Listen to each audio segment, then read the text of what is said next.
My name is Tarrah Krajnak, and I am based in Claremont, California, and that is where I am right now in my studio. Today, we're going to look at Carolyn Drake's Knit Club, published by TBW Books in 2020. I think its objecthood is really important, just as I'm looking at it right now. The ways that it looks dirty is, I think, really important. It looks like it's been handled even though it's brand new. Yeah. And so there's something disturbing about that to me. there's this simultaneous new old, this kind of conflict, I think, when I look at the book, even the font. Right. Yeah, it has a real feeling of the uncanny. It's familiar. It reminds me of a recipe book, the kind of thing that would be handled and passed down for generations, which I think the book it really speaks to some of the intergenerational friendships and just the importance of having a community of women for the people that Drake photographed. This first image. Yeah, it's such a surprise. I think it's not what I expected from a book about knit club. But it does set some things up, some rules about, I think, who and what we get to see.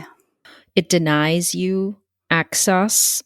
It gives you this formality of a portrait, and yet the face is covered. The next image is one that I love the sequencing of these first two images because I think it says so much in so few with so little. I guess is this house, this dollhouse, because you move from this woman and the portrait, the wallpaper, and then you turn the page and the image is a lot smaller on the page. I feel like there's just a light goes on. And the light goes on and makes you aware of this smaller image that is sitting in the center of the page.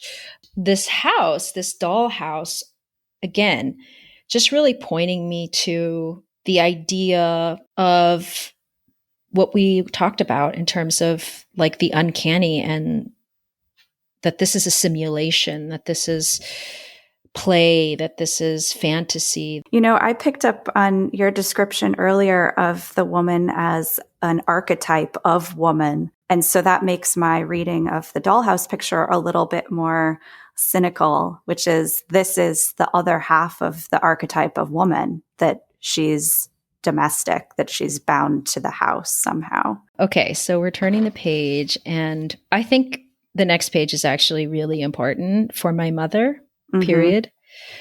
There's a lot about motherhood in this book that I think is actually really complex and hard to talk about, like in the ways that it describes motherhood. It's not necessarily a depiction of motherhood. It's more, I think, maybe about the condition of motherhood or the psychology of motherhood rather than a depiction of it. Yeah, this dedication is also a way of directing our looking and reading at the rest of the text and images. And now we see a pin, not a needle, but a pin inside the dollhouse, which I think, and thread on the bedstead. I think you can overlook those if you're not really spending a lot of time with it and read it too quickly as a house. I love the little details too. The little wine goblet. And I assume that it's the inside of the dollhouse that we see at the beginning because of the shape of the windows. But I really enjoy the attention to detail in the simulation. And then this is the first face we see, right? Yeah. I mean, it looks like a long exposure in light that is barely there. It makes me think that she's in the dollhouse that we saw before, because there's so much of a similar shape of the outline of the window. So is she inside or is she looking into it? But I'm, putting these two together. Such a wonderful sequence. A portrait of a portrait of a portrait. Yeah, this is one of my favorite images. I love the,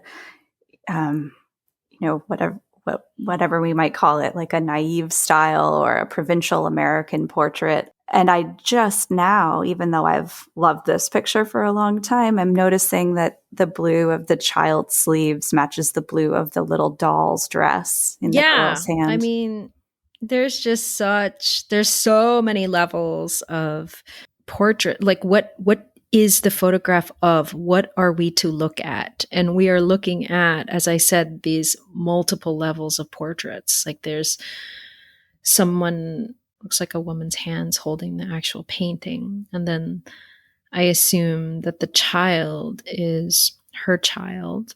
Then there's also the repetition of the frame of the actual painting itself, but also the frame of the windows. And the fact that, again, the way that we're seeing an interior and exterior, and both the interior of an imaginary space, which would be the painting. Mm-hmm. How the eyes and the head of the painting become the eyes and the head of the person holding the painting, because that's the only access we have to a gaze. So there's a kind of implied embodiment here. Right. There's the child depicted in the painting is embodied. It also reminds me, and a lot of the photographs remind me of those Victorian era photographs, hidden mothers. The women who are covered over in black cloths as they try to hold their children still for a longish exposure. Yeah, there's a lot of photographs in this book that remind me of that phenomenon of the hidden mother and the holding of the child still. Actually, this is my favorite photo in the whole book, and it also is kind of an anomaly. I think I just love it because, number one, it looks like you could associate these photos with like the women that are part of the knit club. Obviously, like that's one interpretation. It also, they're from a certain decade, right? It's definitely the 80s. It's like these portraits. And I happen to just love photographs of photographs. Like that's something that I'm really drawn to. And just being able to see the objecthood of these small black and white photos. They look like those Sears portrait studio photos that I remember having done as a family. It's arranged in such a way that like everyone is half a face except for the front one. Mm-hmm. And then as I turn the page, I love that this is a fictional character. Because I was like, who's Addie Bunder in 1930? And it's actually a fictional character, which I love. I love that. Right. Motherhood was invented by someone who had to have a word for it because the ones that had the children didn't care whether there was a word for it or not. And then this blows my mind. I am not a mother. Right. Well, I love that. It's one of those things where you get to the end of the book and suddenly you realize you have to look at it all over again from the very beginning. And you would think that the book should end there, but then you turn the page and it goes on. Yeah, so we go back into the dollhouse. Yeah, it leaves you in the attic of the dollhouse. And there it is. Magical experience, I think. I totally agree. And it was especially magical going through it with you. Thank you for taking the time to do this.